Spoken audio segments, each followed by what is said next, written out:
इधर पूरे देश में हो रही थी 3 राज्यों में मुख्यमंत्री के नाम की चर्चा, तभी दिल्ली पहुंच गया योगी का विमान। बंद कमरे में घंटे भर हुई बात। बदल जाएगी यूपी में पूरी टीम, शाह ने लगाई मुहर। बाबा की टेबल पर पहुंच गई लापरवाह मंत्रियों की लिस्ट, अच्छे से होगा इलाज। योगी ने खुलेआम मोदी के सामने रख दिया प्रस्ताव। 2 महीने में योगी के दूसरे दौरे से 2 नेताओं की हालत खराब, टूट गया मंत्री बनने का सपना।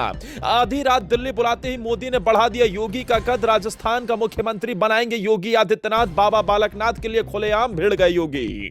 रातों रात 3 राज्यों में विधानसभा चुनाव में बीजेपी की जीत के बाद दिल्ली में मुख्यमंत्री के नाम को लेकर सस्पेंस बरकरार था। चर्चाओं का दौर जारी था, नेताओं की बैठकें हो रही थी, मोदी शाह लगातार मंथन कर रहे थे। तभी योगी का विमान दिल्ली पहुंच गया और यूपी में हड़कंप मच गया।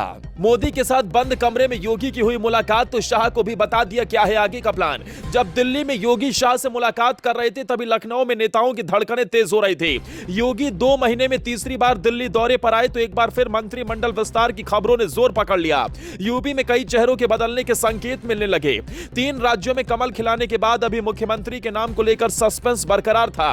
वसुंधरा से लेकर शिवराज के नाम पर अटकलों का बाजार गर्म ही था। तभी योगी की एंट्री ने यूपी में नेताओं की धड़कनें बढ़ा दी। यूपी की सियासत में क्या होने वाला है, जिसे लेकर दिल्ली में रातों रात मीटिंग हुई। बंद कमरे में घंटे भर मुलाकात के बाद अब आगे का प्लान भी तय हो गया। पूरा देश जानता है योगी राज में ना देर है ना अंधेर है। यहां हर किसी का हिसाब होता है, चाहे वो संतरी हो या मंत्री। जिसने भी अपनी जिम्मेदारी को नहीं समझा, उसका हिसाब बाबा कर देते हैं। अब एक बार फिर जब पूरे देश में 3 राज्यों के मुख्यमंत्री के नाम को लेकर चर्चा हो रही थी, तभी योगी ने अपनी टीम में कुछ खिलाड़ियों को मौका देने का प्लान बनाया, तो कुछ को टीम से हमेशा के लिए बाहर बैठाने का। इस बात के पक्के सबूत हैं कि जल्द ही योगी कैबिनेट का विस्तार होगा, तो कुछ लापरवाह मंत्रियों पर भी गाज गिरनी तय है। दरअसल योगी आदित्यनाथ 2 महीने में तीसरी बार दिल्ली के दौरे पर पहुंचे और बड़े नेताओं से मुलाकात की, जिसके बाद एक बार फिर अब उत्तर प्रदेश में मंत्रिमंडल विस्तार की अटकलें तेज हो गई हैं।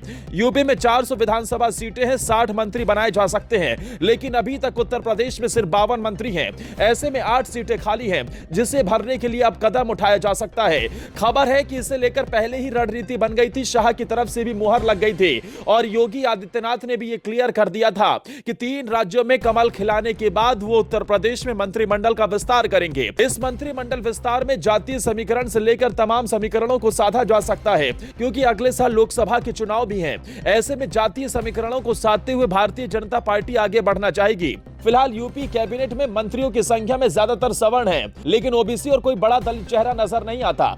खबर है कि ओपी राजभर को मंत्रिमंडल में शामिल करके ओबीसी कार्ड यहां से खेला जा सकता है, तो इसके अलावा किसी बड़े दलित चेहरे को भी मंत्रिमंडल में शामिल किया जा सकता है। हालांकि उत्तर प्रदेश में क्या होने वाला है, यह फैसला योगी आदित्यनाथ पर ही तय कर लिया गया है, क्योंकि बुलडोजर मॉडल जिस तरीके से 3 राज्यों के विधानसभा चुनाव में कमाल दिखाता नजर आया, उसके बाद योगी आदित्यनाथ की पावर और ज्यादा बढ़ गई है। आला कमान ने खुद योगी आदित्यनाथ के ऊपर ही फैसला छोड़ दिया है, लेकिन शाह ने यह जरूर बताया कि अगले साल होने वाले लोकसभा चुनाव में 80 की 80 सीटें जीतने के लिए योगी जो चाहे वो कर सकते हैं। और खबर है कि आने वाले कुछ दिनों में योगी आदित्यनाथ की मंत्रिमंडल का विस्तार हो सकता है। योगी चाहते हैं कि उनकी नई टीम में कुछ पुराने चेहरों को बाहर कर दिया जाए और इस नई टीम में नए चेहरों को मौका दिया जाए। इस लिस्ट में तमाम बड़े नाम निकलकर सामने आ रहे हैं, जिसमें सबसे बड़ा नाम ओपी राजभर का है। दारा सिंह चौहान के नाम को लेकर दिल्ली बनाम योगी देखने को मिला।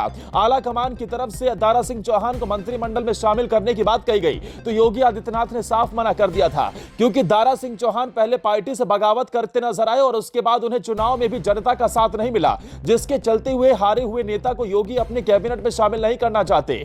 और ऐसे में इस मुद्दे को लेकर आला कमान बनाम योगी भी देखने को मिला। लेकिन यह साफ हो गया कि उत्तर प्रदेश में योगी जो चाहेंगे वही होगा।